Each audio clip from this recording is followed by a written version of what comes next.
Right now, you're looking at a sentiment score of minus 0.47 in real estate, which is notably below the historical baseline. This isn't just a small dip. It indicates a significant shift in sentiment that you should pay attention to. With momentum flat at plus 0.000 and 19 semantic clusters, it's clear that market sentiment is stagnant, yet negative. Our API returns detailed insights that can help you understand this shift. Think of it as a compass guiding your real estate strategies.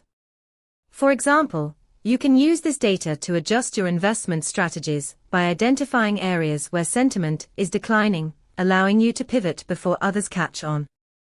To dive deeper into how you can leverage this data, check out pulsebit.lojenterprise.com/docs. Let's get to work on turning this insight into action.